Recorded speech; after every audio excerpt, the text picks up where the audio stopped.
केवलं ज्ञानमूर्तिं द्वन्द्वातीतं गगनसदृशं तत्त्वमस्याधिलक्ष्यम् एकं नित्यं विमलमचलं सर्वधी साक्षिभूतं भावातीतं त्रिगुणरहितं सद्गुरुं तं Namami.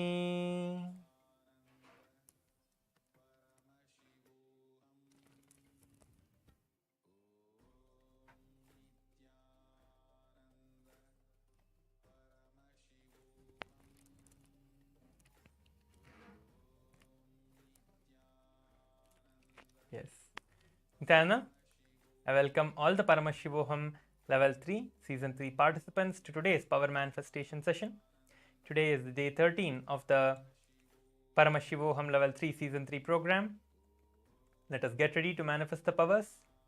We have just experienced the Prathama Vinyasakrama and the Dvitiya Vinyasakrama Yoga and established ourselves in the space of oneness with Swamiji Paramashiva himself to manifest the powers of Paramashiva.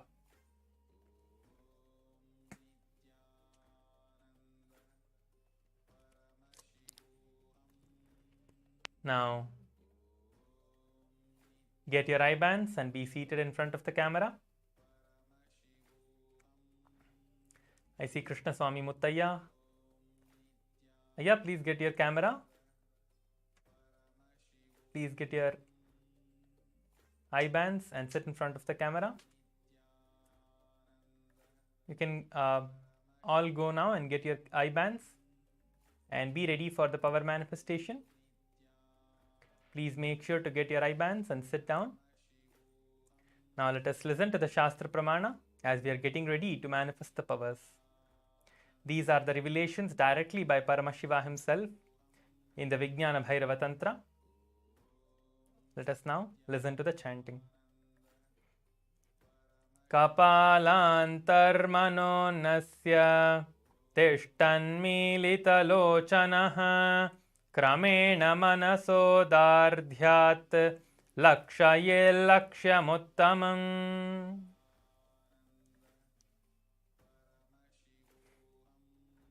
Yes, these are the direct revelations by Paramashiva himself for the power of the third eye reading. Let us now enter into the power manifestation. I request all the participants to now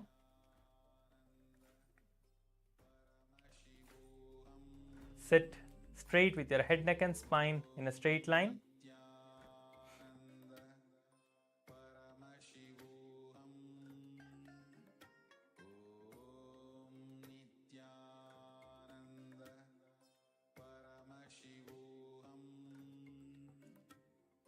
Yes. I see Sri Nitya Krishna Priyan is ready for the power manifestation. Jinjay Wang, please tie your eye bands now. Make sure to close your eyes.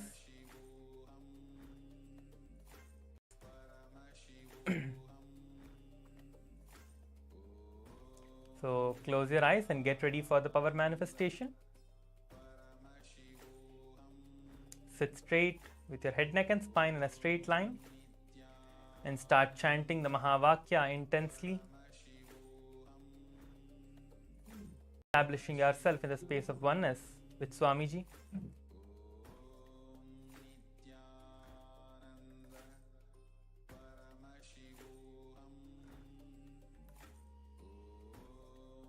Now, projected, you can all close your eyes and start chanting the Mahavakya and just request Swamiji in your third eye, Swamiji, please show me whatever is being projected, and in that space of oneness, just sit and chant the Mahavakya.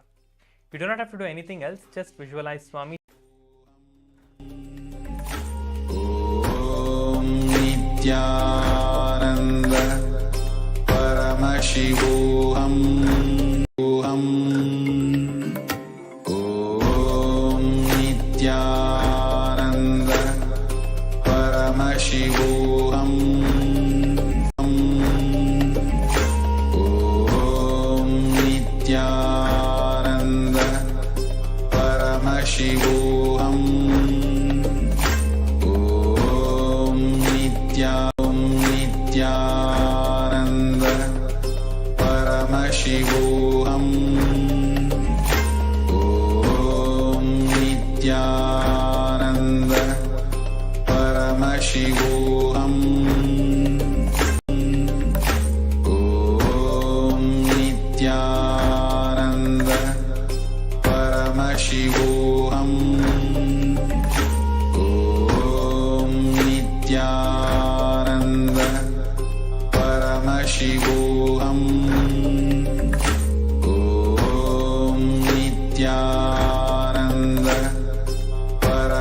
Paramashivoham. Om Nithyananda. And slowly open your eyes. All of you can relax now and take your eye bands off and open your eyes. You have successfully manifested the first round of the power manifestation. We have now done the first round of the third eye reading. Take your eye bands off and relax. Now, type your answers in the Zoom chat. I request all the participants who are in the Zoom to type your answers in the Zoom chat and post it so that we can see. I'll be reading out your comments. Please post your answers in the Zoom chat. Do not feel that, okay, I might not have seen, I might have seen, whatever thought currents you're having. Drop all of that and just post your answers in the Zoom chat. Do not worry about it. Do not think that, okay, I might, this is the answer, that is the answer. Just share your answer. Okay. Srinitya Krishna Priyan is saying Z. Okay. Junji Wang is saying A or G. Okay. Okay. Yes. Continue. I request all the participants who are doing the power manifestation, please post your answers. I see Krishna Priyan's answer, which is Z, and Junji Wang has posted A and Z. A and G, sorry.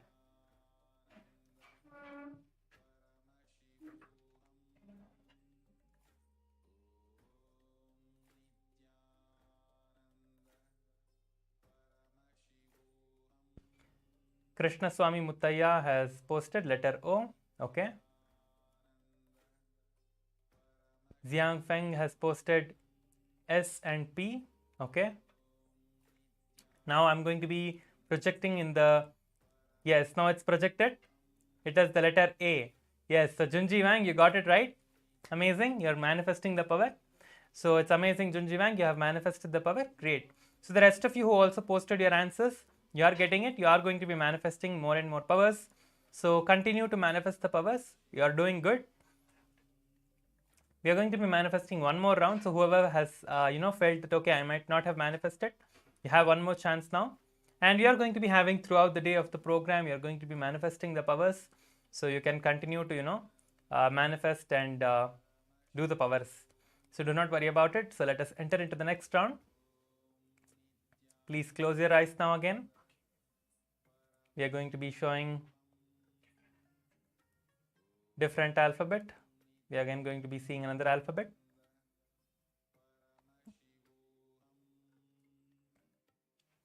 Close your eyes and start the power manifestation. Make sure to use eye bands to close your eyes. I see some of you are not using eye bands, but use eye bands, anything like a cloth, anything to close your eyes with. Use eye bands or a cloth or anything to cover your eyes with, because there should not be any light entering your two eyes when you are manifesting the power of the third eye.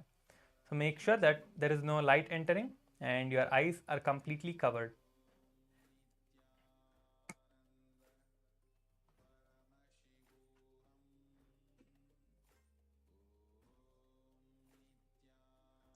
Keep your eyes closed.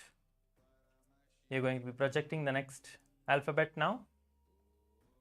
Intensely chant the Mahavakya in that space of oneness. Chant the Mahavakya and continue to manifest the power. The image is now being projected. Now the image is being projected to all of you. Continue to chant the Mahavakya and start manifesting the power.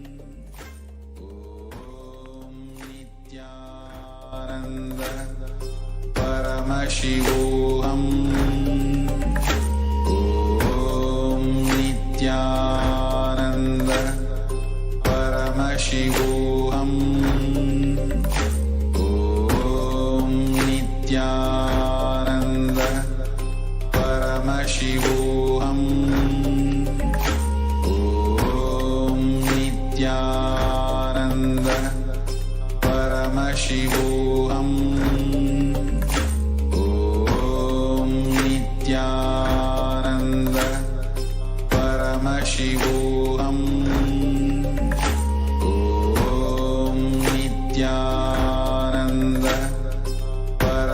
Paramashivoham. Om Nithyananda Paramashivoham.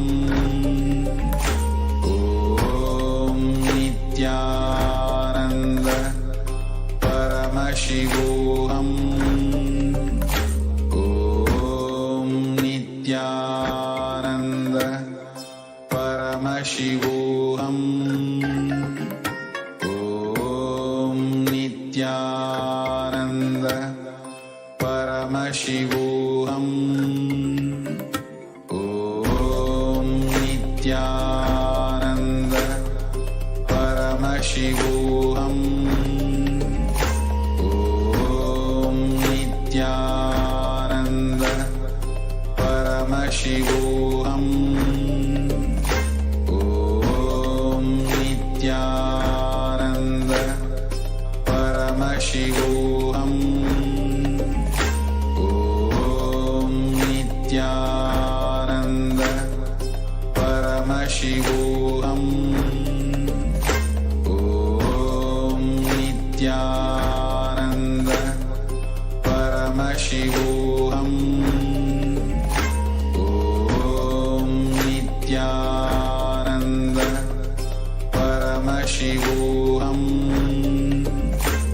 Om Nithyananda Paramashivoham. Om Nithyananda Paramashivoham. Om Nithyananda Paramashivoham. Om Nithyananda Paramashivoham. Om Nithyananda Paramashivoham. Om Nithyananda Paramashivoham. Om Nithyananda Paramashivoham. Om Nithyananda Paramashivoham. Om Nithyananda.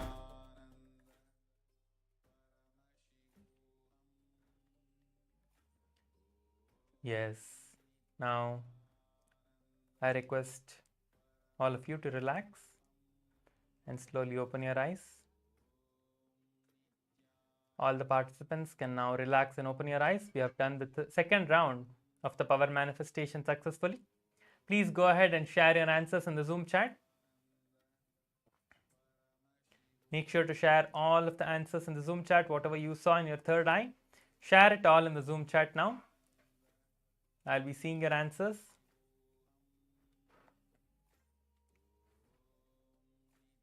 Go ahead and share, everyone. Please make sure to share. Whatever you saw, just share all of that. If you saw any color, you can share the color as well, color or shape or anything. You can tell the color and the background color of the alphabet. The color and the background color, you can share both. Whatever you saw in your third eye, you can share that. Okay?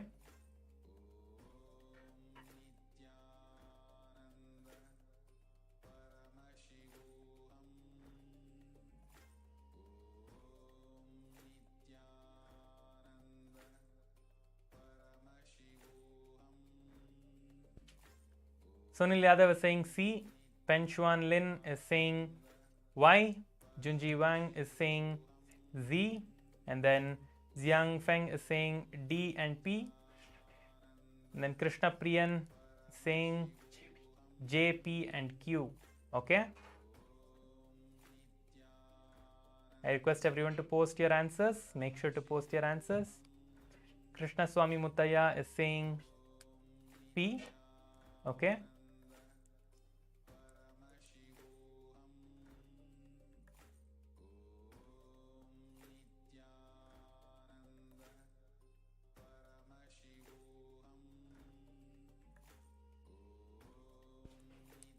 Yes.